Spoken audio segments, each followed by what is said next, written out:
Esparza and Rodrigo Torres. Yeah, man.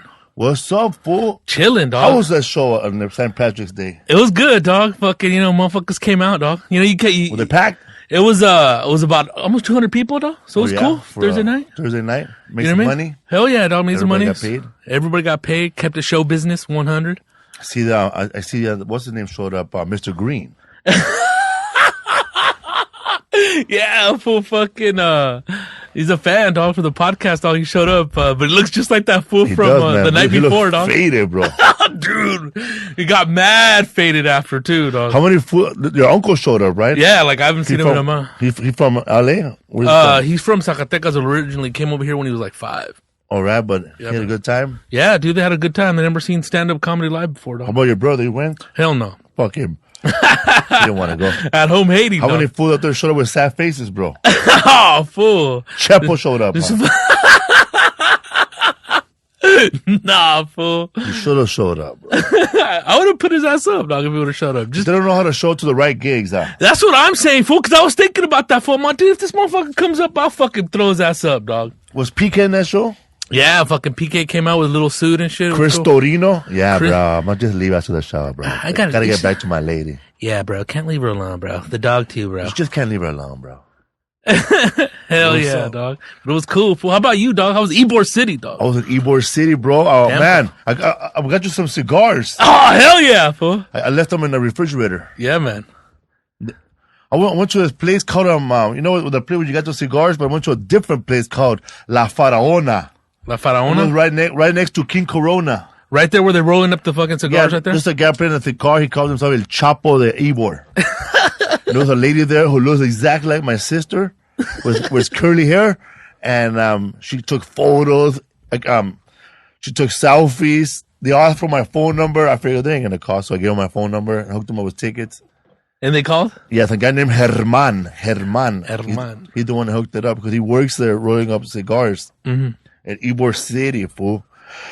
Couple of shout out, bro, before we forget these fools, man. Make it happen, dog. Shout out to Mondo Marine Rider, a postal worker who listens to us, and Joe Diaz on his route. Shout out to J. Rock Castillo, who's binge listening to our podcast to catch up. This fool is binge listening, bro. Like 93 episodes. That's over 200 hours. Yeah, dude, I've been seeing his updates. Some people need a life. All right, eh? And Kevin Robinson, who told us how much he loved the Paul Hunt episode last week. Therefore, when I go buy the book. Hell yeah. David Gomez and George Ray from San Fernando. What's up, fool, San Fernando? What up? Thanks to all of you for listening and talking about it on social media. Also, man, it's been working, man. So keep subscribing, man, and write a review. Tell us how much you like Rodrigo's laugh in your ears. And it helps, man, because we made it to number 41. Hell yeah, and dog. You know me, man. Respect, anytime dog. We're above fucking whack-ass Bob and Tom, we're happy, bro. Well, anytime we beat them, we're successful, bro. That's what I'm saying, the dog. motherfuckers are number 199 and shit, getting beat by a young comic. With the swing vote. The swing vote, bro. We got more delegates in fucking Southgate than they do over there and fucking, where are they from? Whatever they're from. The Midwest. The Midwest, bro. Holding in a lockdown. All right, upcoming show, New York City, April 1st for the Hot 97 April Fool's Comedy Jam at the theater at Madison Square Garden. Also on that show, Tracy Morgan, Ricky Smiley, D. Ray Davis, Dominique, Eric Spears, Danielle Rollins. Oh, yeah, and Felipe Esparza. Hell yeah, dog. Tempe, Arizona, April 7th through the 10th, Tempe Improv with Rodrigo Torres and Keith Manning. Get off the field. Get off the field. El Paso, Texas, April 16th, one night only at Abram Chavez Theater with Rodrigo and Marcela. I don't know about Keith. Also, Reno at Tahoe Comedy Club inside the Pioneer Underground. Houston, Texas, April 28th through May 1st. What's up, fool?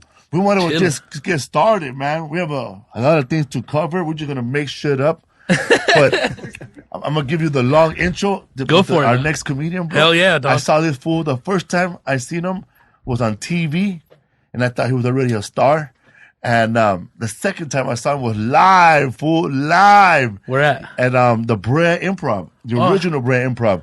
Fool, that day, fucking, No, he was opening and Willie was featuring, or reverse, or they were tag teaming on featuring and opening for, I think Mitch Mulaney or somebody, or it's another comic that was on television. I think it was the guy from some other show. I don't know. But anyways, dude, what happened after that show was, of course, Willie got loaded, right? I need another beer, bro. His date stole somebody's jacket. Gotta keep it hood, dog, and Brea. Shut up. Anyways, bro, getting back to, this is funny, man. We have, and then also, when I was at the Haha Cafe one time, you know, saw older comics, or not, they don't have to be old, they could just be 20 years old, but they've been doing comics, they were 16, but just no more. Mm-hmm. So this fool was giving advice to a bunch of fools. It was me. I wasn't even me, man. It was my Rounds of Vans and some other fools, you know. But I was like listening, bro, like trying to get my ear in, you know. Little fly on the wall. That advice, that conversation wasn't for me, but I was paying attention. Cause I remember someone in the comics said, "Man, what do you do, man, when the last comedian just destroyed doing dick and pussy jokes?" And then, like, I got closer because I want to know that shit too.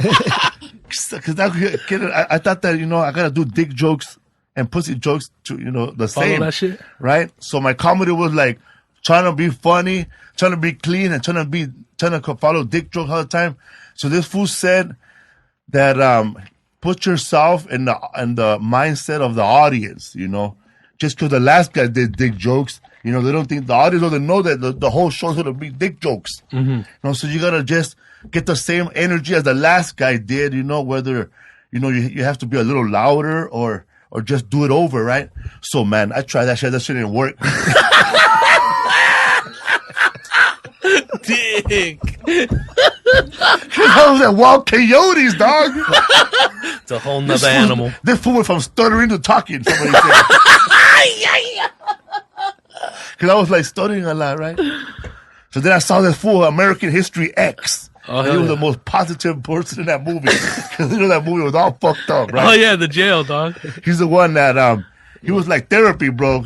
He was like the therapy in that movie, man. It's like after you get fucking raped by 9 dicks, this is the guy that takes you back to reality. The soothing voice. And then when I had an interview on Last Comic Standing, they were asking me, man, who do you think is going to be the hardest dude to beat? Mm-hmm. And I said it was Guy Torry and Paula Bell. And the next day they both got kicked out of the show. It was fixed. Now. For real, I had said in the interview it was Guy Torry, Paula Bell, the Italian guy I never heard of, and all these comics, man. But yeah, the next day, yeah. So man, with Guy Torry, fool. Hell yeah, dog. Comedy royalty up there. Now about all that, man. What up, man? What's up, fool? You forget about the room. You had a room in Commerce I played one night. Remember that? That was a lot of fun. Yeah. That was fun, man. I used to see him at the Rudy Moreno shows. Man. Rudy Moreno was consistently paying us $50. What's up, man? What's up, man? So you was at my old stomping grounds. Well, not at old stomping grounds, but at Ybor City. You started at I mean, in Ybor. You was talking earlier about Ybor City and Tampa. Yeah. King Corona. That's where I go get my cigars, and right next door where I go get them rolled too. So, I love La Faraona, the lady, she knows everybody. Yeah. I do my show and I go right across the street. I get a cigar, I get a drink, and I sit back and just watch the freak show on Friday, Saturday night. It's a freak show. It's like Venice Beach. It's like Venice Beach meets Bourbon Street. Yes. You know what I'm saying? Or the French Quarter. Yeah, that's a good description of that shit. Yeah, it's horrible, man. But but it's fun. It's a fun freak show. There's a freak show, and there's some people who are dressed dandy too. Yeah, hell yeah. Dressed nice. Yeah, it's like, you know what's like Fifth Element. Remember Fifth Element? Yeah. Just freak show and Total Recall. There's a lady sitting there with 3 titties. There is a 3-titty lady there in Tampa.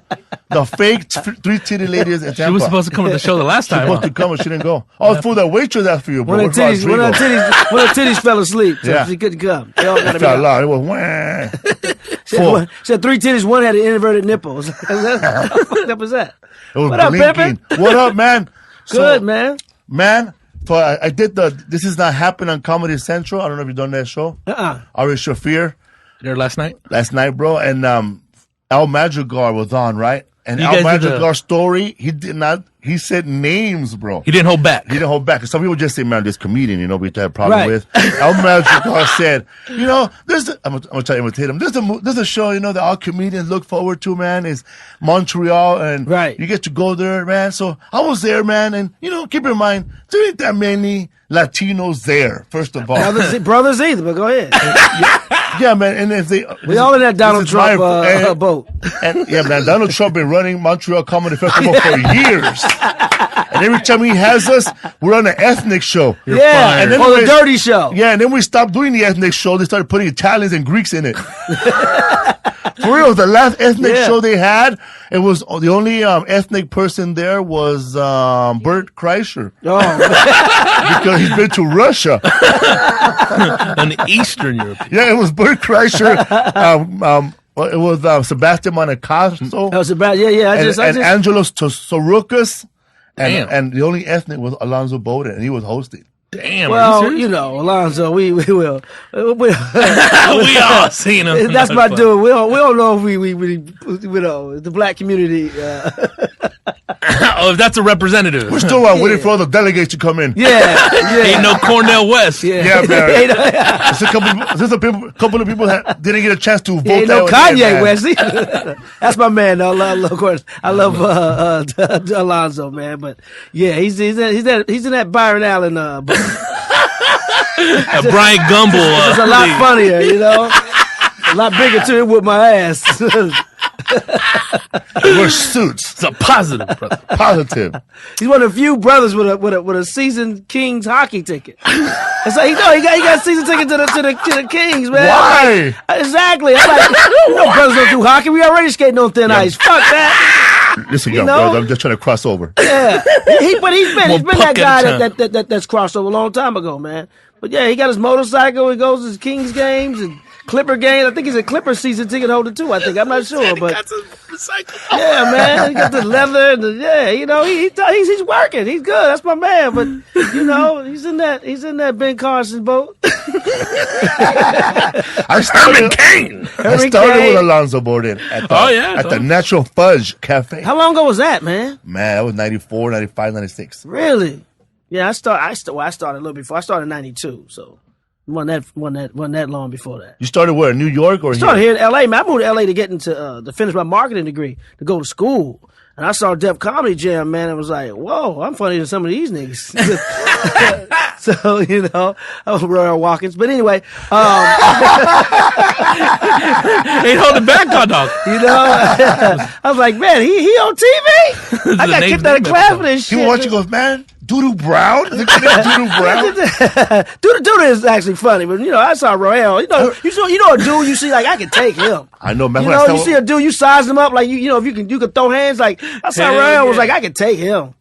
I could tell, and I was like, man, if he on TV, I know I started doing stand-up. Rodrigo said, man, he saw Ernie G on Que Loco.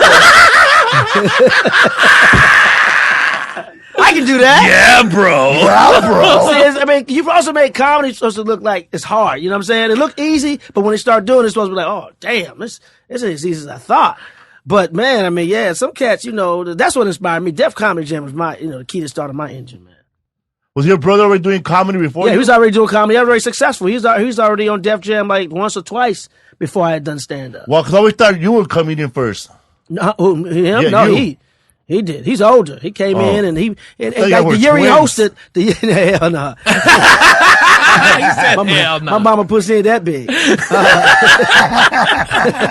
But he, he was already, when he hosted Def Jam for the first time is when I first did Def Jam. I had a chance to do Def Jam the last season Martin hosted, but I wasn't ready. I had been doing comedy, a year, maybe a little over a year. And then I wasn't ready. I mean, you held yourself back? My brother was like, man, you ain't ready. I was like, yeah, you're right. But I ended up doing it like after a little over 2 years doing stand-up. I did it in 1994. I did Def Jam. So things happened kind of like really quick. And I got thrust into on tour. Like I went from doing just clubs around LA to doing the Def Jam tour. So I went from really not really learning how to work out, not really having an act, to actually being thrust onto the big stage and then thrust on this big tour where we're doing theaters and stuff. So my shit happened backwards. I worked myself. I started at the top and worked my way back down. It's different now when you start off in big ass theaters. Yeah. Then you go to a small club and you realize, okay, the energy here is different. But you know what, though? You got to respect all mediums, though, because, like, first of all, the theaters, you're like, wow, you got to be bigger, got to be louder, because you got, 5,000, 10,000 people, looking at you. But the thing about it is that you can't fuck up. They don't want to hear the beats. They want to hear the top 10, the hits. Forget the B-sides, the interludes. They didn't pay $30 for a damn ticket, or at least $50. You got to bring your damn A game. Well, a club, at least you have a little bit more leeway. You can fuck around. You can play a little bit more. It's more intimate. So, I respect them all. Then you move to freaking, like, you're getting ready to do the April Fool's one. That's probably at Madison Square Garden or something. Then you play those arenas. It's like, whoa, you got 14,000 people. That's a different, so you got to respect each one, and the timing is different everyone. Because when you're in a small club, the laughs are immediate. Bam. Yeah. Then you move to the theater, you got to wait a little bit. Because the laughs take a little while to get to the stage. And then when you do an arena, your timing's got to be even slower, because by the time you're moving on to your next joke, they're still laughing at the joke you just told. You're just hearing the laughter from the next joke. And you think you're not doing well at first, but it's like, no, you killing. It's just the laughs take a while to get there. Rodrigo, you're performing in arenas inside the clubs. The lab. The Al story? Oh, man. Yeah. So Al Madrigal performing. He said, oh, man, so I go to Montreal, man, and I see another Latino comedian, and I've seen this guy before, man, and I look up to him, and I say, hey, Willie Barcena, man. How's it going, man? He goes, hey, bro, talk to me when you say your name right, eh? Damn. Oh, shit. Willie said that? Yeah. That's funny. That's my man right there, man. He said, goes both ways. because Al Madrigal says Al Madrigal. Yeah, Al Madrigal. But Willie thing is Al Madrigal, bro. Put some salsa in it, bro. He straight up said his name. And you're right. That time you saw me at Bray, I was actually opening. I was actually featuring for Willie. Yeah. Yeah, Willie was headlining that weekend. Yeah, man. So how'd you get in that movie, man? American History X. You know what, man? That movie, man, it's all about, doing stand-up and being in the right place at the right time and your material. I actually was doing Fat Tuesdays the night that I created. You started it, right? Yeah, started Fat Tuesday. I'm shooting a documentary on it right now. That's the night that really the key to start the engine. There was no white comedy club doing an urban night before 1995. None, before bro. Fat Tuesdays. None. Nowhere in the country. So I started Fat Tuesdays because... in the belly room. Yeah, in the belly room, exactly. When I got here in 92, it was after the riots, the black comedy clubs in South Central, the Comedy Act Theater, it kind of died down. And I was out there doing stand-up and stuff, but I saw no industry down there. So then by 95, I had an agent, had a manager already. And I said, man, there's a lot of brothers and sisters getting looked over. Let me see if I can go to the comedy store and create my own night so I can showcase, other comedians. I was still new myself, but I'm like, fuck it. It's enough money for all of us to eat. So I went to the comedy store. They gave me the belly room, and I packed that shit out, bro, for like 9 months straight, like turning people away. And then I had to move to the main room. And then it became like the night where, Nick Cannon was discovered and Kevin Hart would come through and Richard Pryor would be in the audience, Eddie Murphy and Denzel and Prince and you name it. So it became that night where Hollywood came to see black talent. And then the Improv saw how much, first of all, Improv was mocking the Comedy Store for having nigga night. And then when they saw how much, no, real talk, it's all going to be in the documentary. But then when they saw how much money the Comedy Store was making, they started their urban night on the Monday nights. And then the Laugh Factory started their chocolate Sundays. And then the Improv started teasing it out across the country, and there are other improvs around the country. So I'm glad they saw, the need for black comedians and just, minority comedians, I don't like using that word, to have a spot to go work out. So big ups to, Improv. I'm really just trying to save my dates on the road so it won't ban me from. And that's way before social media. It was big, bro. It was packed. I remember one time. 400 seats every week, man. What's his name? Farrakhan's son showed up. Oh, Mustafa. Yeah. Yeah, that was my 30th birthday. Yeah, they had to stop the freeway for him to back out of the comedy store. Yeah, that night, Shaq was there that night. Yeah, it was big. Chris Rock was there that night. Tommy Davidson, Carl Kanai, the clothing of Carl Kanai. I mean, everybody was there. Steve Harvey, Cedric, Bernie Mac, they all came out for it was a surprise birthday party. My assistant put it together and invited all those cats down. And that's when I was still on the Kings of Comedy tour at that point. Yeah. I was still young. I was still only doing comedy 7 years at that point. But man, the fact that they came out to see me was like, wow, you fucking kidding me? These are like guys who are like, who are my mentors. And Martin came out that night. Yeah, it was huge that night. It was huge, bro. I remember damn, you remember that? I was all excited, man. I was outside hanging out with Chewy. Chewy, that's my man, Chewy, man. Chewy was my dude, man. And then I saw like a motorcade, dog. What the fuck? Who the fuck is in there? The president, dog. Then I saw red Ferrari. Then a bunch of the Fruit of Islam came out. The security guards, the color guard, and they stopped traffic, fool. They ain't playing. They ain't playing, dog. They stopped traffic. Nobody could get out to the Paracon Sun Lift. And I was like, damn, that's a big night. If it wasn't for his Fat Tuesday, I don't think there would have been a Latino night. I don't know about that, man. I don't know because your night was before Latino night, right? Right. Yeah, I started in 95. So yes, Latino night started in February 95. 5th, 1995. Well, Def Jam and all that shit, I think that got established first. Then Latino started doing the thing. Well, Def Jam was inspired me to do anything. That Bob Sumner put me on Def Jam with my brother and Martin, those guys. That's what started the key that started the whole engine for black stand up. And then and the thing about it, I was managed by Russell Simmons and Stan Lathan, who had done Def Comedy Jam. So I wanted to do a night where I could showcase black comedians, have just a night for me to work out. And it worked out at the belly room. That's why I call it Fat Tuesdays, because I wanted to get a sponsorship from Fat Farm Clothing Line. Damn,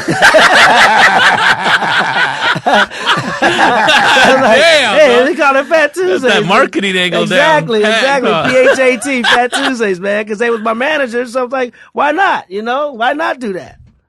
And it did. It actually did. And actually, Stan Lathan's assistant and Russell's assistant is the one who came up with the name, because I was trying to call all type of other shit. Funny Farm. I was trying to get Fat Farm in there somewhere. Fat Lid. Fat something, Fat Jokes or something. And then, and then she said, I said, what night is it? She said, what night is it? I said, Tuesday. She said, call it Fat Tuesday. It's like, okay.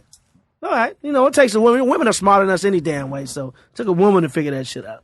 Did Mitzi give you all the door? I got the whole door, but she got the better deal. She got the bar. Yeah. Niggas drink, man. They were drinking. Drink. And I remember one time Tupac came. And it's funny because you mentioned Chewy earlier. Tupac had just got out of jail, man. And Chewy came to me and was like, yo, Guy, Pac's down here with like 20 people. All right? And I'm like, okay, let me holler at him.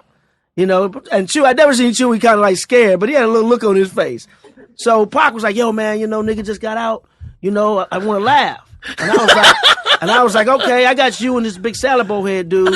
And the rest of them, he said, man, Guy, I'll pay for everybody. I know this your hustle. And I appreciate that because most guys want to get in free. Yeah. But Pac was like, nah, man, I'll pay for it. This your hustle. And then he came up there, man. He spent like, I don't know, this is like 95. So he spent like $700 on the bar. Like in 95, $700 in drinking was a lot of damn money. And he bought everybody, he tipped the waitresses big. It was just mad cool, man. That Fat Tuesdays was that spot. It was that spot to go to. That's where Chris Tuck got Fifth Element. They saw him at Fat Tuesdays because they was too scared. The white casting agents were too scared to go to the hood to see black comics. And they heard about Fat Tuesdays and they came to see Chris there and he blew. I remember that night. He blew that shit up that night. Blew it up. They gave him the thumbs up as he was walking off stage. Damn. Yeah, a lot of magic happened, man. And Michael Blackston, man, I wasn't going to shoot a documentary. I never thought. It was just a comedy night. But then Michael Blackston, we was on a plane one time, and he was like, man, people don't know, because I stopped it in 2010. And, no, in 05, I'm sorry. In 05. And he goes, yo, man, people don't understand what Fat Tuesdays meant to black comics. Man, that story, somebody need to tell that story. And I was like, I never thought about it like that. And I was like, okay, well, let me, because that's how he got fit. That's how Michael got put on with the Next Friday franchise. He was there one night and Ice Cube saw him. It was in the audience and was like, yo, I want him in the movie. So that's what Fat Tuesdays was. And that's what comedy club should be. That's why when you go on stage, you should always at least give, at least 80% of your best, because you never know, especially in Hollywood, you never know who's in the damn audience. Right, Rodrigo? Showing up with your set list.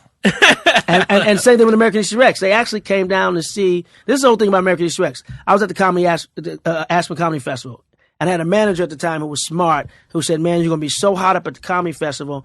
For every industry person that don't go, they're going to see you at Fat Tuesdays." He said, "Guy, I need about 250 seats just to invite 250 industry people down." He said, "I'm gonna use Tommy Davidson as the draw, and have you open for Tommy Davidson, do a special Fat Tuesdays, don't host, go to do a set, and then it's you and Tommy Davidson."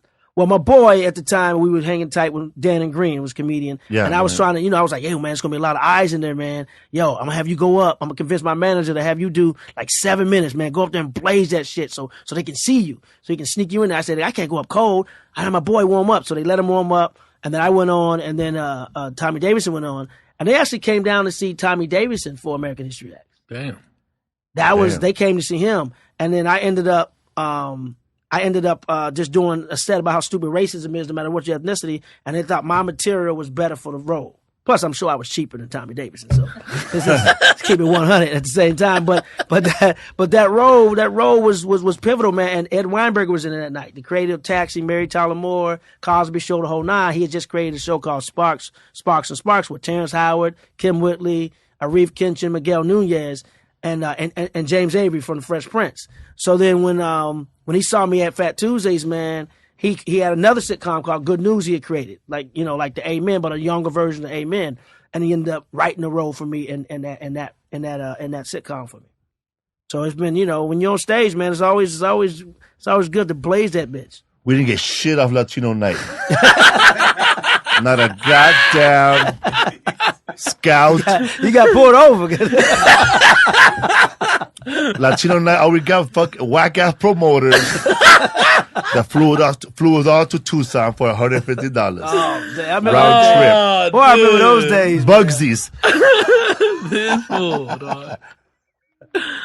That's funny as hell, man. Shit, the only celebrity we had was Lupillo Rivera. He showed up on a red Hummer. And nobody knew who the fuck he was. Only me. This is bald Mexican dude with Jordans. But look at you now, man. You didn't need it. Look at you now, man. Shit. That was funny, man. Only Paul Rodrigo would show up one time, man. Hell yeah. And I used to run up to him with his drink. Cuddy and coffee? Cuddy and coffee. Because I knew I get free drink tickets, so I didn't drink. So I'll see Paul Rodrigo show up.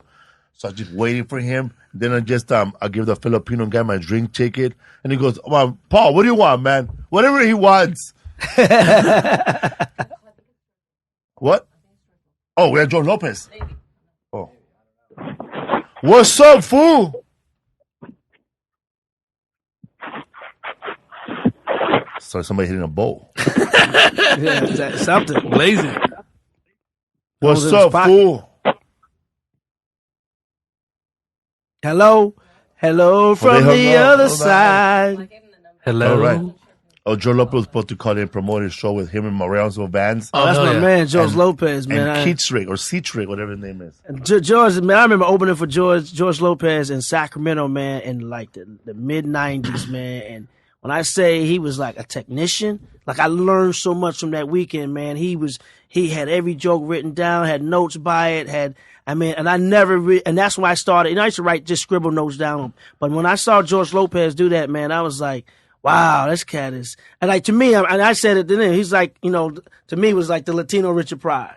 I mean, he was just like, I learned so much from this cat, man, and he was nice, but he was blazing the stage every show, every weekend. It was just like, it's hard. It's like the laughter that was coming. I didn't know comedy clubs could get that loud and erupt with such laughter when I was opening for George Lopez, man. I mean, he was blazing that shit. Because it's fun time when you're young, you think your set is dope, and then you got somebody going behind you like, man, these little punk ass jokes and shit. You got your set like, yeah, I'm gonna rip this shit up tonight, and you do well. You get a nice audience response, but then you go see somebody take it to a whole nother level. Like, man, you look at your jokes like, you little punk ass, get the fuck out of here, you little punk ass jokes. I know when I saw George Lopez before he had his sitcom. He showed up to Latino Night. Probably the only time I ever seen him on Latino Night. And Sandra Bullock was there. A lot of people. He did 45 minutes, bro. Killed man. Of shit I never heard. Yeah. I heard him later, but never heard him before. He killed, bro. He had that joke about he wanted to go to Dodger Stadium. And his mom brought bologna sandwich to Dodger Stadium. And he asked his mom, how come we don't have hot dogs? Because you're not fucking Steve Garvey. That's I see him at Dodger games all the time, too, because I'm a Cardinal fan. So me and George go back over there, too, man. Oh, yeah, that's right, baby. STL 314, St. Louis Mo. That's where you're from, St. Louis? Yes, sir. Rams are back, baby. This was awesome. You gonna be an Alley Ram fan? Yeah, because I'm a St. Louis Ram fan. So, I mean, people in St. Louis don't like me because I was rooting for them to come back here, but hell, I live here. I want to go to 8 home games a year. I don't want to fly to Arizona and fly to Seattle and fly to San Francisco for a game. I live downtown L.A. First 3 years they playing at the Coliseum. I'm gonna walk down there and stumble the hell back. Me too, man. I can't wait to go to a LA Rams Oakland Raider game. Oh man, wear your vest. I am, bro. I'm gonna wear my silver and black vest. Riot gear. I'm having Ram gear all day long, all day strong. Yes, sir. Yes, sir. Yes, sir. Hell yeah, dog. That whole last comic standing thing, man, was like. What was that like for you, man? What happened that night? Man, you know me. My whole thing was, it was a big lie. It felt First of all, like when they called me 5 or 6 times to do that damn show, and I just kept saying no. First of all, they called me to host the show.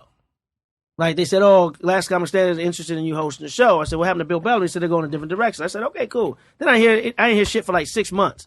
Then I heard like, "Oh, Last Comic Standing called." They went to the show. I said, "Hosting?" They said, "No." I said, "I'm doing that show." And then they kept calling me, my agent, and was like, "Oh, you have a good chance of winning the show and none of this." And I was like, "Nah, I'm good." And then I asked some friends of mine who had done the show, Ralph Harris and Steve Wilson. I was like, okay, Lavelle Crawford, they did the show, and they'd been in the game long before me. I said, well, they was like, man, it opened you up to a whole new audience, man. You can work clean, and I said, okay, well, I like challenges. I'll try to do it. And then it's just downhill from the audition, man. And they were. I got a call. I remember the night I made it past. I got a call from Dante, who did it the first. Italian Dante? Yeah, Dante, comedian Dante. And I don't know how he found out. He said, "Guy, I don't know how he got my number." He said, "Guy, I heard you went on. You made it the next round." I said, "Yeah, how'd you know?" He said, "Bro, I'm gonna tell you right now. If you have any nude pictures out there, any lawsuits, anything, get rid of that stuff." I'm like, "What?" He said, "Man, I'm just telling you, man. NBC is gonna be in your ass." I just blew it off. So then, when I did the show, like 2 weeks before I'm getting ready to do the, I got a call from NBC Legal. Hey, this is Roger so and so, and oh yeah, so you got a DUI in 07. I said, no, it was a wet record. I blew 07. Oh, okay. Well, how many drinks do you drink? I said, I'm a comic. We drink for free. Well, how many drinks in a week? How many drinks in a day? You do drugs. You smoke crack. I'm like, what the fuck is this? Then he said, well, you have any new photos out there? Anything? I said, no. So, are you married? I said, no, I'm divorced. Oh, do you beat your wife? Why are you divorced? I'm like, what the fuck is going on here? And I was playing Pachanga at the time, right? So I'm like at the outlet on the phone with this NBC Legal guy, like, what the hell is this? Is he grilling me about this shit for? After that, I just like, man, I told Barry Katz, who was management at the time, I said, man, I got to get off this show. I said, I'm not feeling this show. That guy just go on, and I said, all right, well, we'll see what happens. So then you know how they had you type your set out word for word. They had you type your set out word for word. Word for word. And a lawyer. It in, like 2 or 3 weeks before the set. So I'm on the road. I had 3 road dates. So I'm like, okay, I'm going to tighten my setup. I'm going to trim the fat. So about 4 days before we get ready to film, I send them an email saying, hey, I'm doing the exact same set. I just changed a couple of things. Here it is. And they sent me an email back saying, stick to what you sent us. I said, but I made it funnier. I tightened it up. They said, stick to what you sent us or you won't air. So I sent them back. I guess I won't air. Send. And I did the set that I changed. And when you look at that, you was there. My boy Joe Fox was there. She was there. Man, they chopped that set up so many. They Ginsu'd that set. The shit that I did add, they did not fucking. I mean, it was a crazy experience, man, because it was. I'm going to go on stage, and the stage manager, right before I'm going on stage, is talking to me. Man, I loved you in American History X. I'm like, I'm about to go on stage, on Selfie, TV, please. and fucking perform in a contest, and you're talking to me about some old-ass movie I did? And it wasn't like a young assistant stage director. He was like an older guy. Like, you should know better. Hey, guy. It was just weird. And then when I it's funny because I knew I wasn't going to make it to the next round, so I came back on stage with my garment bag. I'm like, dude, he did that. When they were picking the comics. He ready? I was watching that shit. What the fuck? The fucking suitcase. I said, I had my fucking garment. I said, I know I'm going home, so why? He knows the future. So the producers was like, Guy Torry has his garment bag. They said, Guy, you can't bring no stage. I said, why can't I? They said, you can't bring it. They talked to the truck. Guy Torry has a garment bag on stage. He won't leave it. And they said, oh, forget it, let him go. I mean, I'm like, hey, I know I'm going home. Why the fuck I'm gonna play the game? Fucktown ass dude. That was funny. He did have the bag. Yeah, man. I was like, look, I'm going for broke because I'm like, yeah, if I'm gonna make some noise, I'm gonna make some noise. You say you were talking about, you did a bit about, you went to a black Klan rally, right? Yeah, this is the thing. And that criticism is what killed me because I said Bush was so bad that the Klan started voting for Barack Obama. I said I did this show in Kentucky or somewhere. I was going through, the limo driver was taking me to my hotel. I was going through the trees, I saw a burning cross. Like, wow, that's a goddamn Klan rally. I said, pull over. I ain't never been to a Klan rally. So then, as I'm doing this, I got up there and the Grand was like, Harry, we gonna vote for the nigga, some shit like that. But anyway, the criticism was from Guy, that didn't really happen. I'm like, are you kidding me? That was Natasha said that. Yeah, it was Natasha or Geraldo.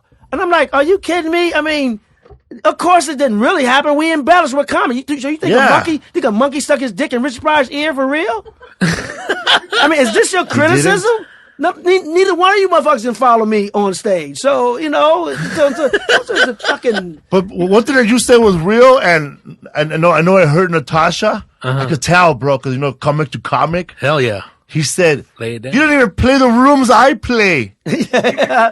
It's like when Patrice O'Neal told what's his name like in the Comedy Rose, what's his name? What did he look like? Jeselnik.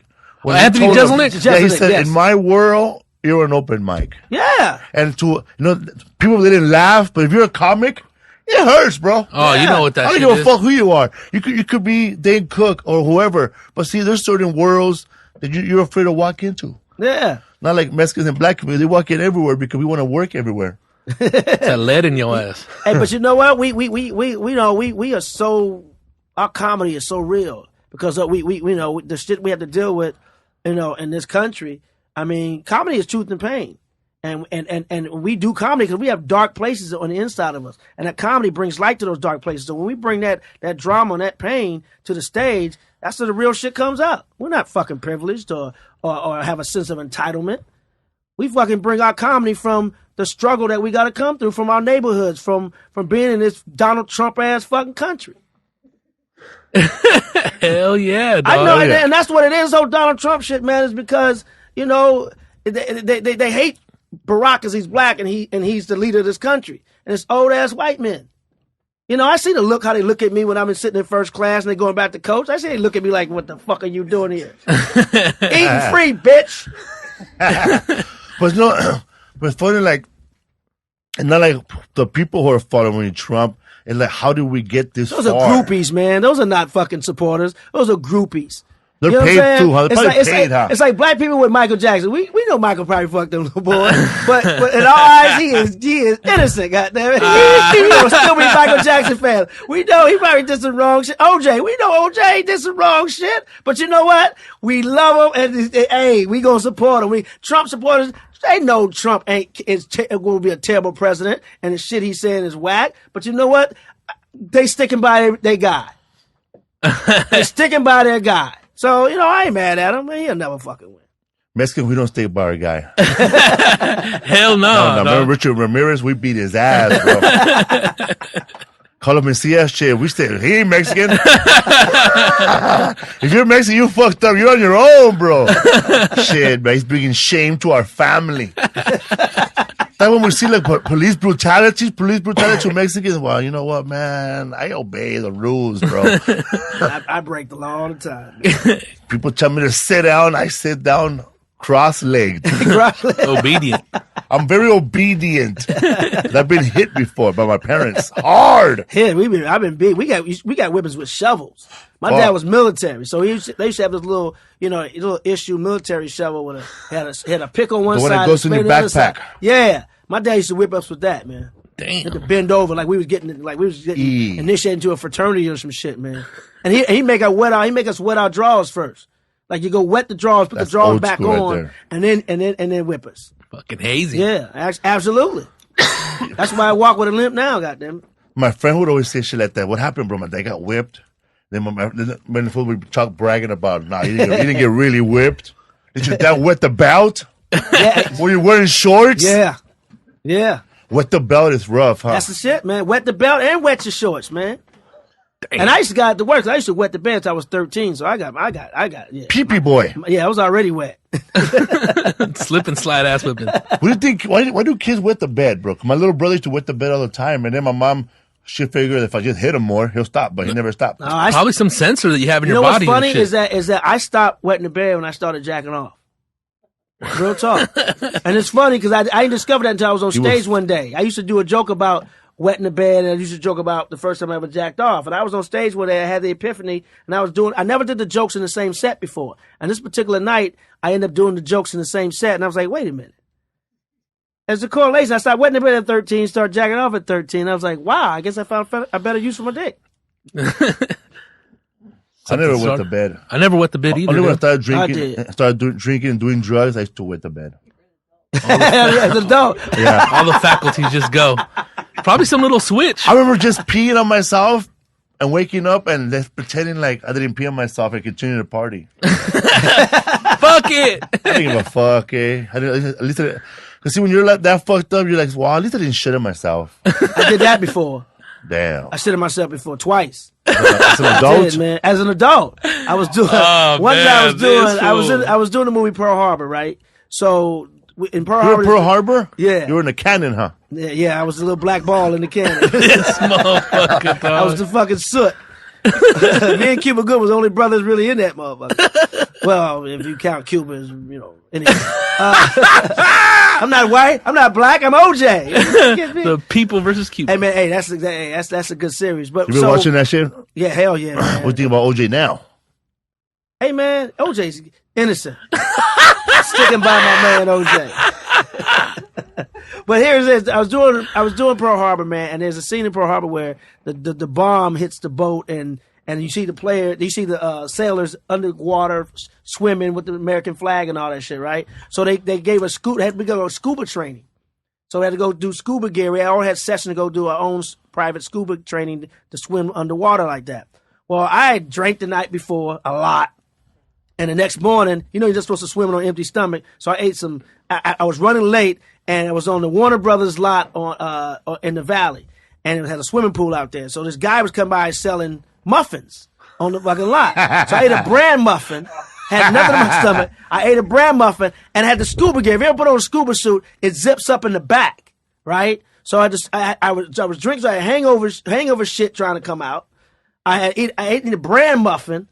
And I'm in the pool and I'm in this scuba suit and I had to go. I felt my stomach, and I said, dude, the instructor, I said, where's the bathroom? The bathroom was, I had to get in my car and drive to the bathroom. In a wetsuit? In a wetsuit. So I got in my truck. I'm driving to the bathroom. I didn't even take the keys out of my ignition or close the door. I was running, trying to zip it down at the scuba suit down at the same time, and I didn't make it, man. Just a mudslide all down my leg, all in the scuba suit. Mudslide, dog. And I went and got back in the pool. Damn. Did you get a new bodysuit? Same one? Hey man, I didn't tell dude what happened. I wasn't gonna say shit. Literally. God damn. This guy has fish food on him. Feces. Yeah, man. I had a lot of moments like that, man. It was just I'm not proud of, but I was doing a movie called Don't Say a Word. Don't Say a Word. Brittany Murphy and Michael Douglas. I played this killer, and Famke Jensen, the very beautiful Famke Jensen, played Michael Douglas's wife. We kidnapped a little girl and shit like that. But there's a scene where I'm choking her. I'm on top of her. I'm choking her, right? And the camera's like in my face, and I got to make it real. I got to sell that I'm choking the hell out this bitch, right? So I'm holding my breath so veins could pop out my forehead, so I'm really like I'm choking her hard. But I eaten a banana and drank some coffee before. So what did that do? So coffee and bananas? Let that shit go. Yo, so I'm choking her, but I'm holding my breath with the veins, so the air had to get out somewhere. And every take, I'm sitting on her chest and just blowing her chest up. So the look on her face was real because she was smelling my ass, and the look on my face, it was just like, as a beautiful woman, I'm on her chest. Every take. He's a method actor. So, and she never spoke to me again. I saw her in Runyon Canyon one time, and she just would have run with a little dog. I was like, hey, Falca. She just looked at me and just kept on running. And this is like years later. Mudslide number 2. I know. We sound like such juvenile comedy, talking about shit jokes and fart jokes, but they never get old. They never get old. Hell no. What other movies you been on? Man, is that true that American History X, those guys used to go to they had real Klan members? They're real skinheads. Real skinheads? We had a director who was Jewish and from Australia. So he had just as much to fear too. So he wanted it real. So I guess they went to Orange County and bust like they went to Orange County to a corn concert. And I think they busted in like 300 skinheads. Yeah.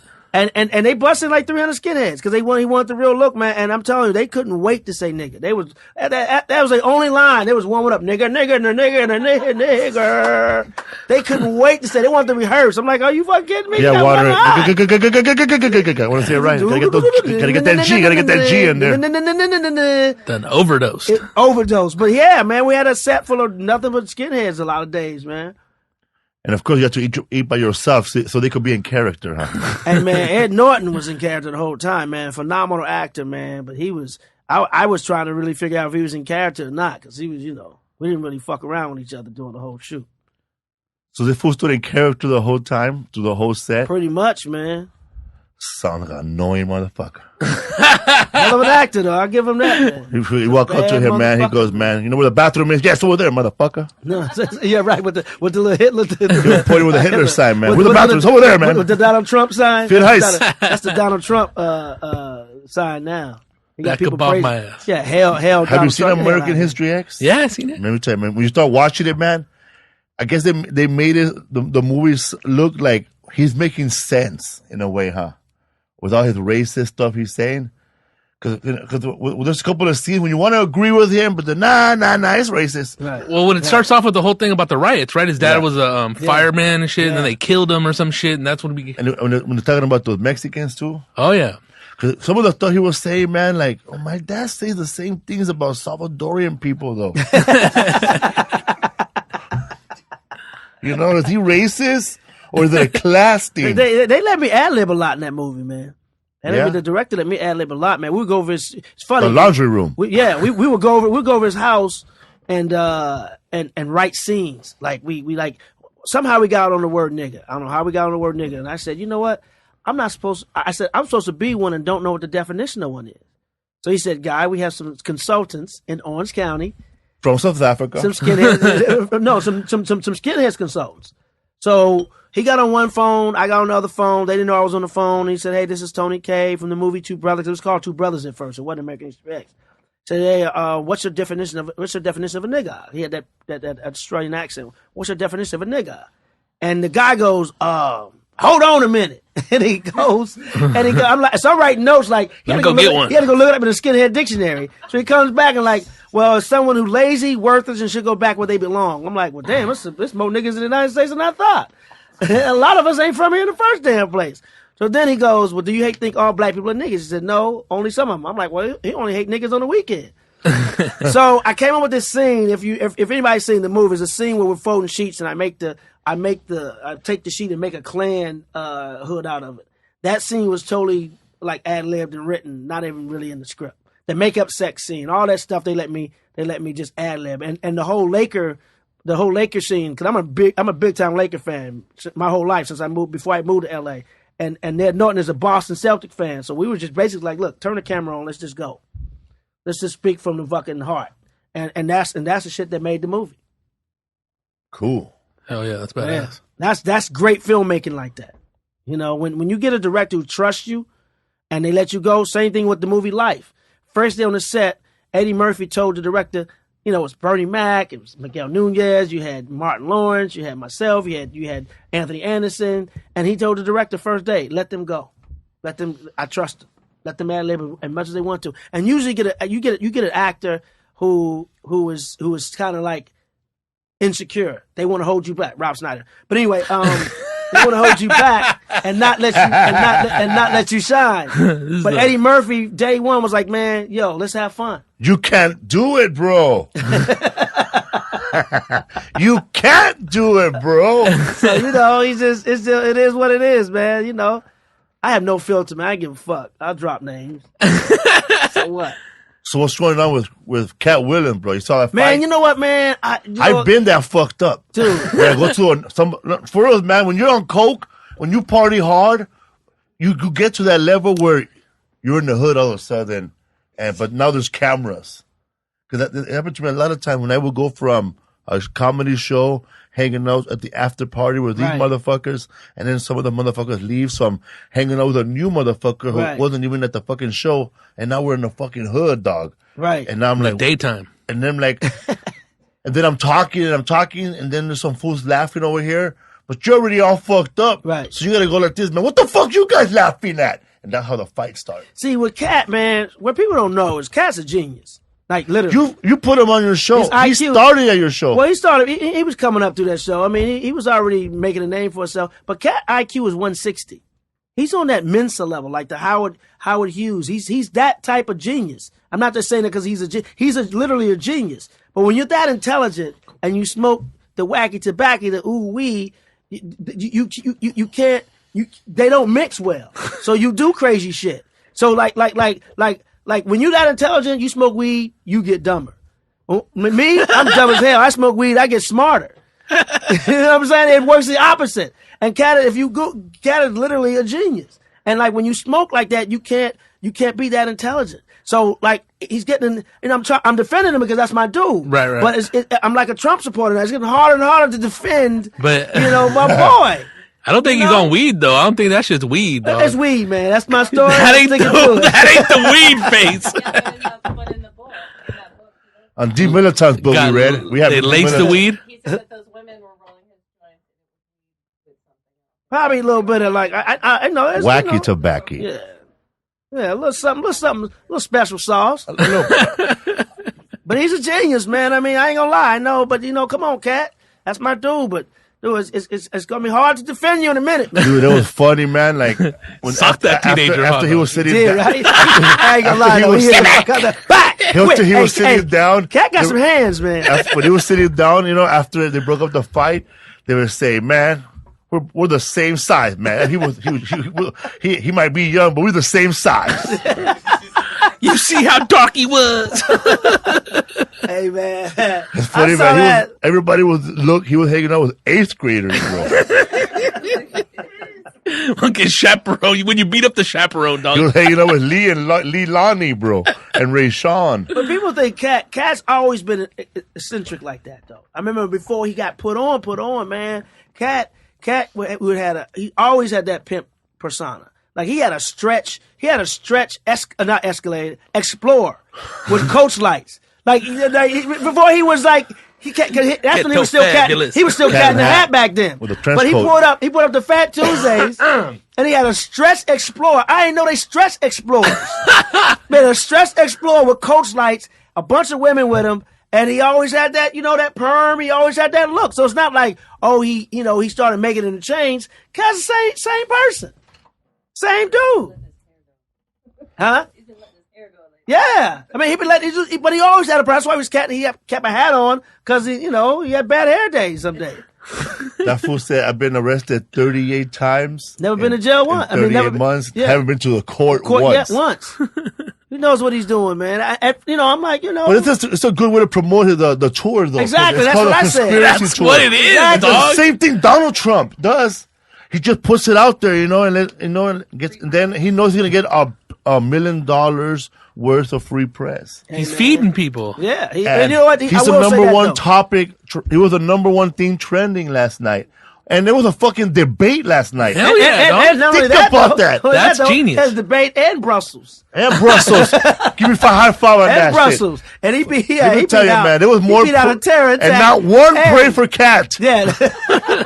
No, I had a couple of pray for cats. Yeah, right. It was a couple of pray for cats. Man, the best one I ever read was there was a meme with a brother in the hood. It was a Black Lives Matter. He goes, still waiting on Paris to pray for Chicago. It says still waiting on Paris to pray for Chicago. It's Iraq. So what do you think about this whole thing, man, about the whole thing that's going on with this debate right now between Donald Trump and Hillary and the stuff that he's saying and the people that are following him? You think these people that were following him had always been around, but now they're coming out of the been closet? around. Hell yeah. Yeah, they've been, look, I always say this, man. It's like... Did you see that on the road?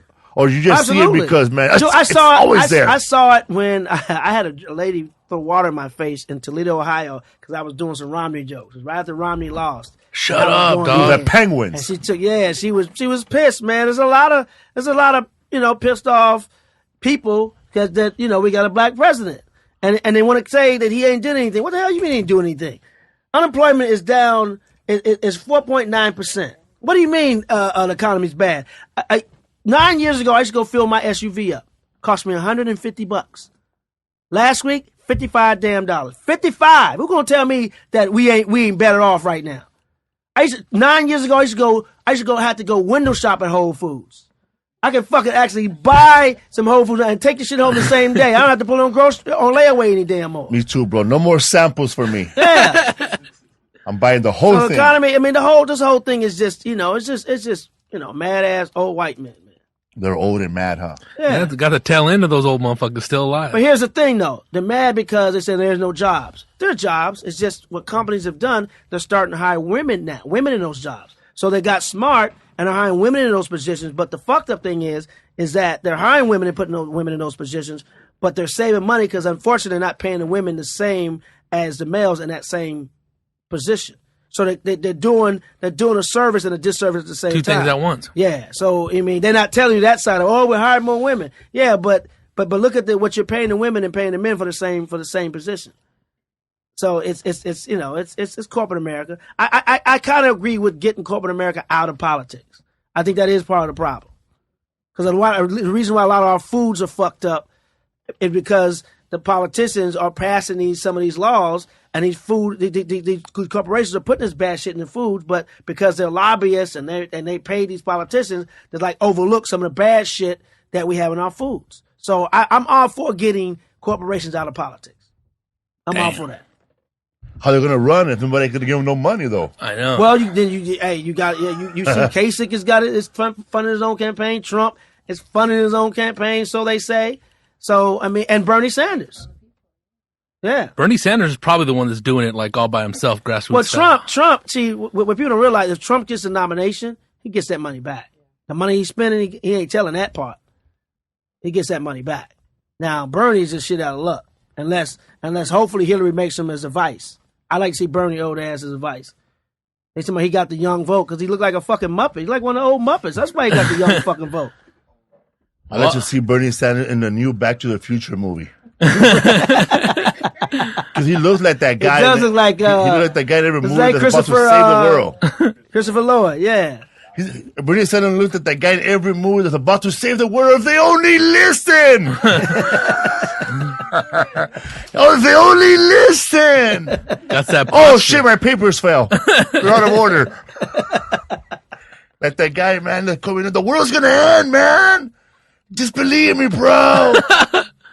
He don't have the faith that you're gonna believe him, bro. I know that, and then in case, old, and Cruz, I don't trust his mush mouth ass. Oh fuck Cruz that. looks. You can't. No, come on. He has a face. Ted Cruz has that face like he just did a bad joke, but nobody laughed. Yeah, exactly. Like me on Last Comic Standing. That face. Fool, Mark Rubio got sent home. Oh man, right? Now he out of politics. He's like, I'm done. He go back to the private sector. Like, I'm not even doing comedy no more after Last Comic. Like, are you kidding me? Mark Rubio got sent the hell home. Somebody shut that fool down. Dude. Hey, dude, they cut the money off on his ass. Yeah, little Rubio. Trump killed him, man. Trump did Rubio. Like, I don't know if you've seen the Shaq roast that I'm on, but it's Jamie Foxx. Oh my and God, Doug how Williams. was that live, bro? Oh my God. Do Dude, tell. you were doing backflips, bro. Dude, let me tell you something. How was that shit planned? No, when we got there, he never liked that guy? No, it wasn't that. It was just they told us. They all gave us microphones and said, "Look, we're gonna mic you individually because you can heckle anybody you want to during the whole road." Right? But when we got there, we saw Doug Williams and we was like, "Oh, Dog, Dog is funny," but we were like, "How the hell he get on the dais?" And then Ernie Jeet him. I mean, And man, I've seen that damn clip 1,000 times, man, and I laugh every 1,000 times. Jamie, I am your conscience. I mean, we were dying. Your conscience. And Jamie got a lot of people that night. Moose Johnson used to play for the Dallas Cowboys. They didn't air that part, but he was ready to fight. He ready to whoop Jamie ass. Shut up, he picked up a chair. You're lying. Jamie went into him so bad. He was Where mad. can we find this clip? His wife came to Shaq like, Shaq, you can't air this. He's a broadcaster. It'll ruin his career. And Shaq was like, hey man, he signed a contract. Yo, that was still the funniest thing I think I've ever seen on a roast. It is I'm your conscience. I'm not Jamie. I'm your conscience. Oh my God. Man, Doug Williams went downhill when he said to Jamie Foxx, your first couple of movies didn't do so well, man. Right. Man. Yeah. Have you ever been in a movie? Can I co-sign? I want to co-sign in one of the movies. I just did another joke that didn't go over. But that's what Trump did to Rubio, man. He shut him down, dude, and he couldn't come back after that, man. Yeah, because they didn't start out with... Esta es tu conciencia. They didn't start out with a regular political discourse. He just started dissing his ass. Man. From the beginning. I think he whipped fucking Jeb Bush more. All right? Yeah. Go ahead. I think he fucking... fucked up Jeb Bush more than he did Marco Rubio. I think he fucking beat Jeb Bush more, bro. He was handing out those insults like a boss, fool, like fucking like on that show, dog.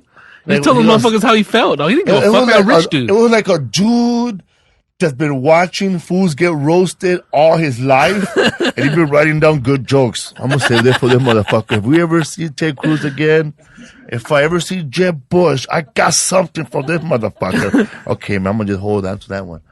And then he just waited and waited and waited. But the best one was when he was saying he was trying to back up his mother's integrity about Barbara Bush, and then Donald Trump looked over and said, well, maybe your mom should run. That's fighting words, bro. And he just stood quiet like fucking Hank Hill. It's because that fool is a different animal, dog. He has his own money, and those fools come from fucking people that put money in him to run, dog. It's like having Big Dog running, huh? If he had fucking Donald Trump money, forget about it, dog. Forget about it, bro. I taught him how to read, dog. Imagine if fucking Big Dog had George Lopez money, dog. You know what I'm saying? Come on, fool.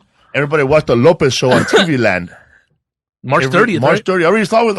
I saw it on the internet. The whole episode? Yeah, the first pilot. Oh, the highlights? Antonio Villagrosa's in it, bro. Oh, hell yeah, dude. It's a funny scene because Antonio Villagrosa's just standing right there, and George Lopez shows up, and then he just sees what's his name, Antonio Villagrosa standing there with a black suit, red tie, and he hands over the keys like he's about to valet his car.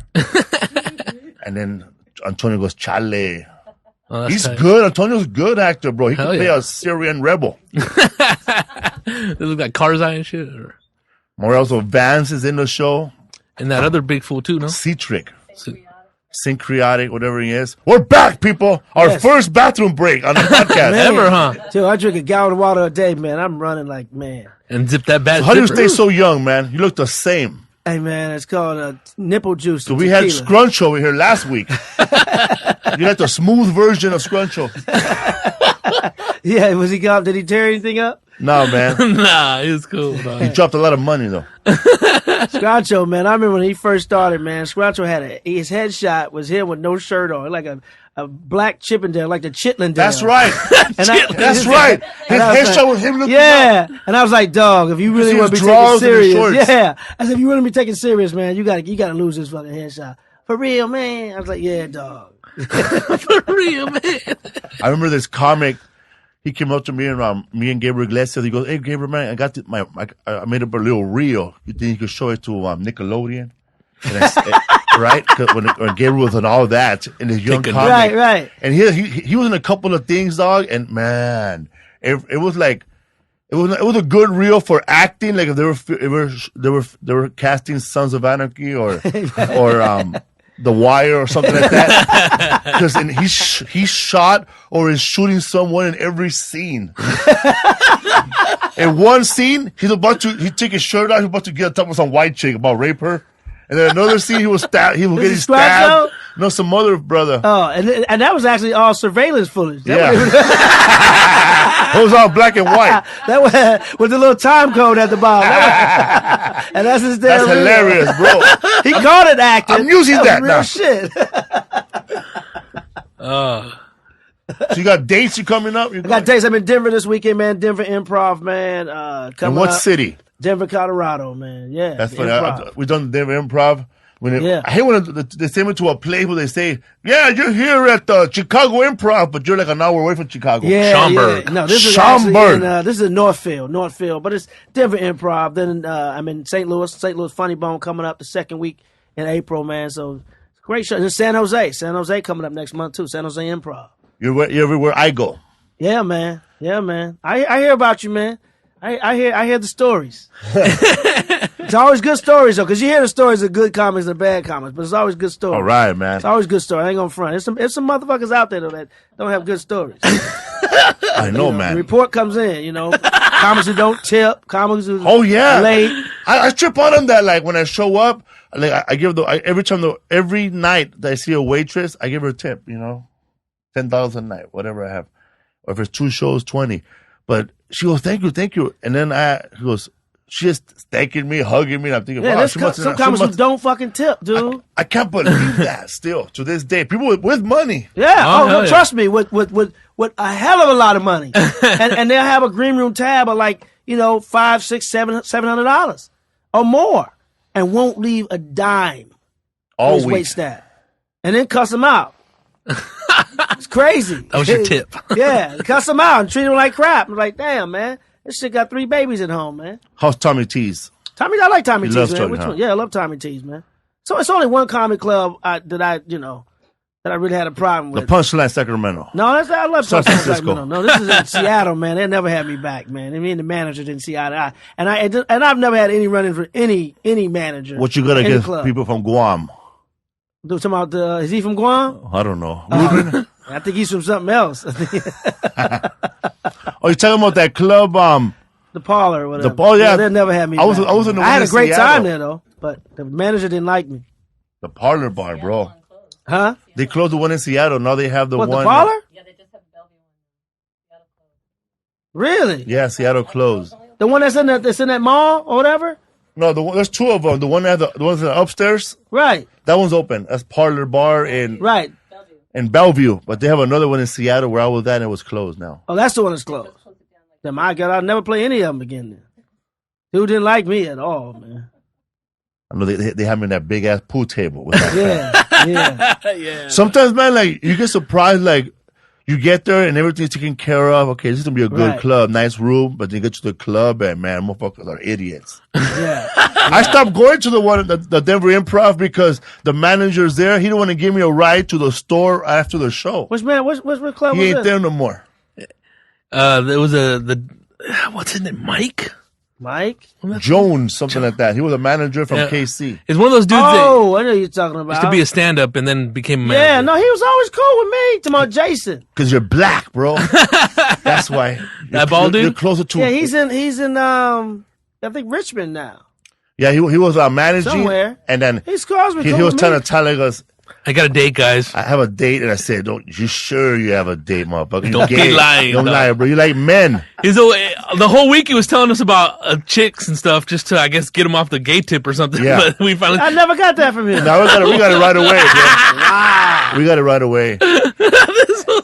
And then on the last night, we were trying to get to the gas station right there just to buy some water and some soda. Yeah, I'm already off the clock. So I said, screw that. And then we're going back. There you go. And then we showed up. He's had a bad day, man. We showed up on the night of the show on Thursday, and the green room was dirty. And that was a cold-ass green room. Cold. Oh, damn. It was Denver, Colorado, man. It was cold. Man, like it took that for 2 days to put a heater in there. The fucking ice box in there. He didn't even bring a heater. He brought blankets. Who the fuck wants to wear a poncho before the show? There was no heater. We're out there like fucking Mexican cowboys out there and shit with a harmonica. Like fucking Young Guns and shit. Should have started a fire in the green room. Yeah, that was. He's not at Denver anymore, man. Yeah. But they change manager every 6 months because before him it was Al Canal. Al Canal. Oh, I don't think hey man. My name is Al Canal. I don't remember that dude. Yeah. He was from what? The Funny Bones, no? The Funny Bone in St. Louis. Yeah, he's a comedian too, dog. He's a comedian too. Really? I don't remember that guy. I He never used met to that. bring a car door on stage. Are you serious? I met Oliver Mundo, and we talked about that Kyle. What's his name? Al Canal? Al Canal. He was managing the Denver Improv, and he used to dress up like he's about to go to that big Kentucky Derby, wearing big ass hats, looking like he draws cartoons. So he was a comic and he managed the club? Yeah, back in the day. So He did time? he didn't do time on our show, but No, he would. I asked Oliver Mundo, what kind of fucking jokes this boy should say? He goes, man, that motherfucker was whack. He goes, he used to go up on stage with a car door. Are you serious? And sit sideways like he's driving. Look at this fool, dog. And then he'll go like this. This is my impersonation of the birds. Of the movie The Bird. And the audience going, what? This is my impersonation of the movie The Bird. What? What the fuck are you saying, you retard? And then he just stick his finger out. The bird. Oh, yeah, bro. Exactly, bro. Buzz Killington. yeah. You still cringe when you see bad comedy? Yeah, man. I do, man. It's hard. Because here's the thing. I'm such a fan of comedy, man. Like when I'm on stage, man, and my Joe Fox, my boy, man, who opens for me a lot of times in the city. So Joe Fox. Yeah. Shout out to Joe Fox. Man, I'm telling you, if I have audience have a great set, I mean, have a great time, but sometimes I don't like my set, and people don't wonder why I don't like my set. Oh, the audience was done. Because I'm like this, man. Every time I'm on stage, I feel like I'm representing stand-up comedy, live comedy. Because you never know who's coming to a comedy club for the first time. And I don't want to be the one who fuck it up for everybody else. I want to be the one unfunny cat that somebody came to see a live show and like, I'm not funny, and then the next thing you know, they never come to see live stand-up again. They won't come back to see you. They may come to see Joe or you. They won't come back to see you. So it's like, I feel like every time I'm on stage, I'm going balls to the fucking wall because I feel like I'm holding the banner for stand-up comedy, and I want to preserve this shit. You know what I'm saying? So when I see somebody as bad that goes up, man, I'm like, fuck, man. Fuck. You know, dude. And I gotta tell them, I can't not let it go. Especially if I'm hosting. Oh, you're gonna hear about it. You're gonna hear about it. Or if you're doing some shit that's fucked up, if you're doing somebody else's joke, you're gonna hear about it. I'll put it to the side. Say, hey man, you know, this shit wasn't funny, that shit wasn't funny, or that's somebody else's joke, or somebody was doing Joe Fox's joke one time. I put him dude to the side. Say, hey man, that's my boy's joke. So I mean, I cringe when I see bad comedy because I didn't start out great either, but I didn't start out as bad as some of these other motherfuckers. Let me just move the microphone so you can see me better. I just flew in from Atlanta. Boy, do my arms hurt. Atlanta will be a great town once they finish it. I hate comics who blame the audience. Rodrigo. Like it's never the audience's fault. I blame his parents. I blame their parents. Exactly. It's like this. It's like we're outnumbered. How can 200, 300, 400 motherfuckers be wrong? We the only one right. They're The odds are bro. against us. I never blame the audience. Never blame the audience. Because if you keep blaming the audience, then you don't think you need to work on something yourself. You know what I mean? Them motherfuckers came out to have a good time. What if it was a sports bar and they just shut off the playoff game and they're just gonna boo everybody? Then what you do is you don't go the fuck up. you gotta know when. You put a Gilbert Esquivel. Yo, get your money. Hey, half of the money. I made it. Yo, this is the thing. It's like, man, if I see the room ain't conducive for my shit and I ain't feeling it, I'm gonna just put the joke. Suicide. Put the joke coy here. You fucking ISIS. You a suicide bomber right now. You got your comedy vest on, and you going on stage and like, give it up for your next comment incoming. Yeah, exactly. Oh, that's the loneliest fucking feeling too when you bombing, man. Oh yeah, man. It's like, God. It's like they're throwing arrows. Shoot a poison arrow through my heart. You can have 1,000 shows, right? And you can get a standing ovation 1,000 fucking shows. That 1,001 show, when you bomb it, you are reevaluating your career. You're like, man, what did I make the wrong career choice? I mean, that's how. You're right. your house. You can have everything in your house, a big screen. Not that I have one. You can have a nice car, but when you get home, it feels like there's nothing there. Like you're empty. Empty as shit, man. You can have money in the bank. You start doubting your wife, man. Are we broke? You don't want to have sex after that. You don't feel sexy no damn more. You don't. Because usually you have a great sex. Your chest is out. Your dick's hard. You ready to break some girl's back. When you bomb, you like, man, you feel, man. Sometimes you have a bad set, man. You get some chick that wants to have sex with you because she don't know shit about comedy. Right. And you go, wow, you were like the best. But you're in your head going, motherfucker, you don't know, bitch, I'm bombing as a fucking host. I had 10 times to redeem myself tonight. I'm bombing as a host. Nothing. And that's the easiest fucking spot. You seen hosts bomb, dude, bro. Yeah. How bad is it? Yeah. It's bad. You know, it's so bad sometimes, I eliminate the host sometimes. Like, you know what? 2-man show. Fuck the host. I'll make the announcements. And the headliner should never make the announcement. Yay! Because sometimes they get some little green guy, man, and especially when and you dirty. got, this is the thing, when you got they put a little white guy up, and it's an all urban audience. Yes. Woo. We had a nice sweater, though, and glasses. Woo. They look at him, they look at them over like they took their dick out in church, man. I swear to God. It's Somebody like, help him. So, yeah. He's trying. And like I said, I go on stage. Oh, I'm gonna let you know. I gotta address it. I'm not gonna act like that shit just didn't happen in front of me. You gotta address it, man. You have to it's address an elephant in the room. Exactly. Who just left sad. Exactly. But they learn from that. I remember when I first started doing stand up, man, I used to host the Comedy Act Theater. That was the club in the hood. And I was still green myself, but I used to host the amateur part, right? So every comedy that went up and bombed, man, I would go up and talk about them. I used to bring a dictionary on stage. And I said, let's look up the definition joke. And I read the definition for the joke. And then I'll talk on, then let's look up funny. So then, but what it did was, I'll tell you what it did. It made the comics go home and write.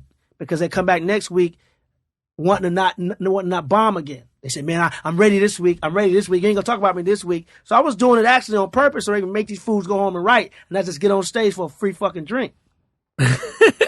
You waste the audience's time like that. Fuck that. Fools now get hurt, huh? Hell yeah, you can't say shit, dog. Nobody wants to fucking hear that shit. Like like the young comics have a good set and you walk up to him, they walk up to you, man. I didn't want to watch young comic sets. I stay back because they walk up to me, man. When do I start getting paid like you? Yeah, and they've been doing comedy a month. Man, first of all, man, you gotta start first of all, we're about trying to get paid like him. That guy that's running the room. Man, baby steps, motherfucker. Baby steps. Yeah, this guy just made all the door here. They didn't pay none of you guys. People were worried true. about the host. That's true. The guy that's running this comedy contest for 10 years. Let me ask you a question.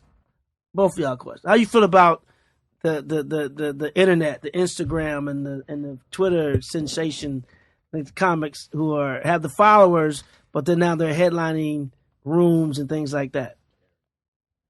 Hey man, just keep doing your shows at 11 in the morning for them kids. okay, twains. Little tweeners. Because here's the thing, man. It's like you guys out there who got those big followers, man, still work on your craft and build your act. Because you got like 1 million followers, man, and you go on stage. You got to have more than that, what you're putting on Twitter and what you're putting on Instagram. And I've seen a lot of comics who have the followers, but they don't have the act. And people are leaving those shows upset, leaving those shows mad because it's like, man, after 3 minutes, after 5 minutes, they was done. That was it. They was out of bullets. Or Twitter comedians that came out of nowhere, bro. Right. Like Rob Delaney. Let me tell you, man, it is easier to find the Malaysian plane than to find Rob Delaney's set on Jimmy Kimmel. I found it. I retweeted it. Flight 370. My God, bro. That was... Woo! I think it took me like 3.5 hours to find that shit one time. You can find the Malaysian plane faster than you can find Rob Delaney's set on Jimmy Kimmel. Man. It was cringe-worthy, bro. Really? Oh, my God. I hope we got better after that. We wrote a couple of books. Hopefully not about stand-up comedy. I'm going to stick to the Twitter feed. This guy was killing it on Twitter. He'll put out a joke, 765 tweets. Another one, 7,000 retweets. Goes up and fucking does first of all, man, If this guy has never did open mics, has never done really stand-up shows. They don't know this game, though. And they throw him on stand-up with Jimmy Kimmel, and it was like, ooh. They don't know this game of being on the road. It was like, being in bad hotels, being in bad clubs. Or going to the mall with Tommy T to pass out flyers with your show on it. Passing out tickets. Hey, I'm sitting here with Felipe, everybody. Drug dealer promoters. Paid in fives. Yeah, exactly. With blood on some of the money because they just went and made a pickup. Come on, they don't know about this game. They don't know about this game. Then they went to Seattle and I get paid by that guy Pierre. Oh! That ever happened to you? No, because Pierre knew I'd kill that motherfucker. Pierre didn't know. He never played that shit with me. But Pierre is my cat, man. But I used to book comics and send them over to Guam for Pierre. That was that guy that paid $700 round trip, or $1,700. Yeah, but something like that. Yeah, I used to book comics and send them over to Guam because I'm like, I said he wanted me to come every week. I'm like, no, I can't come every week, man. I said, what about I just send you comics every damn week, and do that way, and you save that money and give comics a chance to go and fly and do some road gigs because that's where you grow. You grow on the road. These are the local clubs in LA are good and stuff, but you don't grow until you're on the road because you see comics who say local. And they little fucking town, and then they go to a TV appearance, and they doing all local ass jokes that no one fucking gets. So traveling is important and essential to stand up. Show up to Atlanta talking about, hey bro, do they have a food for less over here? Fuck, no food for less. It was a comic on Def Jam today from St. Louis, and he was on stage, man, and I'm telling you, they was looking at him, dude. He was talking about local St. Louis references, street names. Enough about hot sauce. Y'all give it up for that arch. Enough about my homie Hot Sauce, man. Who smoked me out at the Russell Def Jam show. Did he? Nah. Oh, yeah. This is another comment. This is right. before Hot Sauce. Hot Sauce was just a like ketchup. He wasn't even sizzling yet. He was mild sauce. He's mild sauce from Del Taco. So you married, man? Your kids? Divorced, man. Divorced? Yeah, man. After the last comic standing, she left the fuck out of me, man. That's the last nigga standing. No, I was separated at that time, man. But no, I'm divorced, no kids. My pineapple game is way too strong for kids, man. I eat a lot of pineapple. They gonna drink these babies. Fuck that. No drink kids. These babies. Yeah, none. Don't want them. Good enough? No. How do you do that? Hey, man. Well, you get married. You don't have sex when you're married. Who has sex when they're married? I do it. I'm trying to have another baby. I'm trying to be like the only comic that has relationship and kids just for the material. No, you ain't the only one. Like my wife and I are trying to have a baby, and we have a son. He's gonna be younger than my kids. Ghetto fabulous. It'll be like my son and my son and my older son will be 27 years apart. It's my little really? uncle. Damn. 26 next year. Yeah. Wow, man! I thought you grew up in California in the same neighborhood as that comedian Alex Thomas. No, man. The Brea area where he grew up. I grew up in St. Louis, man. No. Yeah. So what happened to Daryl Heath, bro? We always ask comics that. I don't know, man. We always ask. Daryl was this comedian, man, who was like legend. I mean, he take a 5-minute clip, can take a 5-minute segment of one movie and make it 20. And make a 20-minute bit out of it. And it was funny, man, engaging and good looking, blue eyes. Women loved him. Yes. Women loved him. I mean, he had this Ironside joke that was off the chain. He had this comedy hell joke about, people bombing and going down to hell. Dude, how did it go, man? It was some joke where he was. I want to hear it. I'm bad at remembering jokes, but he had a joke where he was good. He would go down. He would act like they're going down the stairs. He would get smaller and smaller. Man, it was. Yeah, I remember that joke. Yeah, yeah. He was a beast, man. But I don't know. I mean, I think he slept with the wrong girl, and somebody made a phone call. Oh, that's messed up. I think he slept with the wrong ex-wife, and a phone call was made, and shut some shit down. Yeah, nothing can happen to you, Rodrigo. You keep sleeping with the right girls. The right girls or white girls? The right girls. Oh, okay. Any question, Rodrigo, or you're scared? Nah, dude. So you're from St. Louis. What do you think about all that Mike Brown shit and the Black Lives Matter movement, That shit was man? crazy, man, because it happened really 2 blocks from where my mom lived. Damn. It's funny, when it happened, I just lost my dad. We just buried my dad 2 weeks before that. So my mom was home by herself. 15 years ago, my brother and I brought our parents a house out of the hood into that neighborhood, which was a great neighborhood 15 years ago, predominantly white back then. Okay. So when the Ferguson shit happened, man, they live in a little adjacent little city called Dalewood, and Ferguson was 2 blocks over. So I was like scared. I was back in L.A. I'm editing, some video to put my presentation together for my documentary, and CNN is on the back, and they're like, Ferguson, Missouri. That I'm looking, I'm like, what the fuck? And I see all the burning and the rioting, and I'm not worried about my mom's. I'm like, yo, my mom is a church lady, speaking tongues, keep holy water. My mom is that. Oil. And oil. She anoints my oil, but she anoints my forehead with oil. Every time she comes to L.A., I go home. So I'm like, Mom, you got to get out the house. It's pandemonium. They're burning shit down. Go stay with my sister across town. She's like, no, I ain't scared of these motherfuckers. And I was like, Mom, they go in the neighborhood. She said, I ain't scared. I got my holy water, my rosary, and my baseball bat. I'm like, Mom, them niggas come them doors, not vampires. The fuck are you talking about? She's 77 years old. And she's like, I can take them. I said, all right. They're going to take that bat and beat your ass with it. They're going to drink that holy water and put that cross around their neck because it's fashionable these damn days.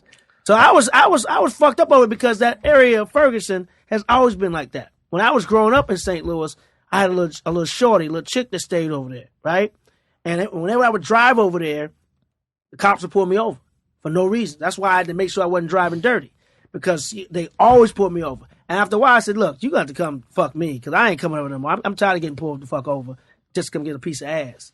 So I had to start coming to the city to come see me after a while. But so when it happened, it was no surprise to people in St. Louis, because that area always been racist like that, hands down. Just finally putting it on the national map. Yeah, I mean, and again, in a weird way, it's like I feel like with all these shootings is going on, these unarmed black men and all that stuff, black president, they're mad. They can't get to Obama, so they're gonna get to the closest nigga they see, and it happens to be us.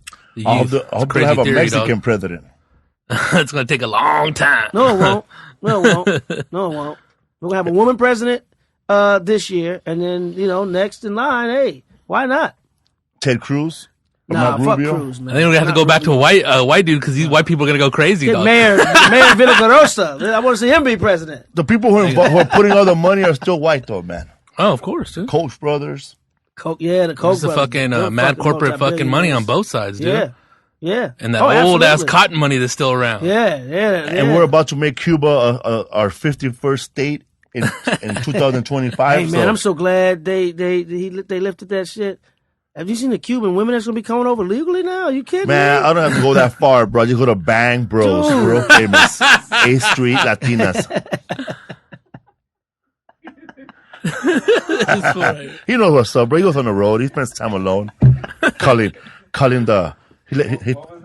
Joe Fox, look at that. Joe Fox, probably that comedian like me, bro. The comedian, man, with his fucking draws down, calling front there, man. What's the wireless again? I can't get Pornhub right now. Pornhub. I do that sometimes. I have my underwear down. It's fucking wireless. You porn. Hey, you know what I did? I started to bring my own little travel one. I got my own my little jetpack. A little internet. See, I'm married, yes, man. Sir. My wife will find that shit. What is this? Clear your history, man. Clear your history when you go. Clear that browser. Clear that browser before you go home. Clear the browser, Raza. How were those Def Jam tours, man, in the beginning? Were they crazy, dog? Off the chain. Well, they pay well? I heard they pay well. Well, for me, I was a young comic coming up, so I was getting paid at that point $1,000 a show. This is 94. That's more than me. That's more than me and that Kid Locos tour. And we're doing like three or four shows in a weekend. So they're paying for everything. I mean, there's a young kid, doing comedy 2.5 years, and get paid $1,000 a gig. I was like, hell yeah! Got my teeth fixed and everything. You see American History X. You see my old ass grill. Shit was fucked up, man. You saw Corey Holcomb's too. Yeah, Corey. Yeah. Back in the day, Corey. Yeah, man. We all got our teeth fixed. Chris Rock got his teeth fixed. Martin got his teeth fixed. When Too Short got his teeth fixed, that's when I said, I'm getting my shit fixed. He had some. Remember he had them, yeah, man. It had messed up teeth and a messed up curl. Yeah, the little cleavers. The pool party teeth. Hell yeah, but he was still fucking hoes though. Hell yeah, dog. He had a hell of a pimp game. Do you ever like see comedians that blew up, and you say, man, that motherfucker don't give back to the community? I haven't seen one yet. To be honest, I haven't. Honestly, not nobody in my era, in our era, basically. You know, Kevin gives back. You know, Cat gives back too much sometimes. Passing out $100 bills at the Laugh Factory. But he adopted a lot of kids too, so Cat definitely, Cat gives back. You know, my brother. I'm trying to get adopted. Hey, Cat adopt you, man. Cat, join the Cat Pack. So what's up, fool? Rodrigo, what's your Instagram? People can know. At Rodrigo Torres Jr. What is your Instagram? At Guy Torry, GUYTORRY, for everything. Twitter, Instagram, whatever, and my website, GuyTorryLive.com. I remember I walked up to your brother one time and I said, what's up, Guy? And he said, hi back. He don't like that shit. Well, I didn't even know, man. My little brother, dog. Like that shit. You're taller than him, huh? I'm taller, yeah. He's wider. I knew you were. Yeah, he's wider. I knew you were. When I walked away, I still got eating, man. He's better built, better looking, just not as funny. Your brother was good in that movie, but you guys are both good actors. Hey, man. That's you got everyone else beat. You got to eat in this fucking town. You better learn how to do some shit. I've been going to auditions, man. It sucks. I suck at auditions, though. I ain't gonna lie. I suck at auditions. If I was better at auditions, I'd be in more movies. Most movies, the roles I got, I was given, or I really wanted the part, and I really auditioned, like really said. A lot of this shit, man, and sometimes it's like, fuck, man. You get tired of playing the same shit. And then I'm not that attractive. So I don't get the good looking roles. I always I'm either homeless, a crackhead, or in jail. That lets you know, you motherfucker, you ain't that good looking. So I get the attractively challenged ass roles. I get the Middle Eastern, Greek looking. Do you? I can see that. Henchman. Yeah. Henchman. Hey man, but you know what? I played the villain most of the times, man, and it's good. You ain't gotta worry about getting a manicure. You don't have to wash your ass. You can just be dirty and grimy because you're a villain. You're supposed to be nasty looking like that. When you play the hero, the lead man, you gotta worry about getting your hair cut, honestly, your man. teeth, and You think, man, on that show Empire, they could have casted someone else better than Chris Rock for that role? Honestly. And why did D.R. Davis have to change his eyes for that role?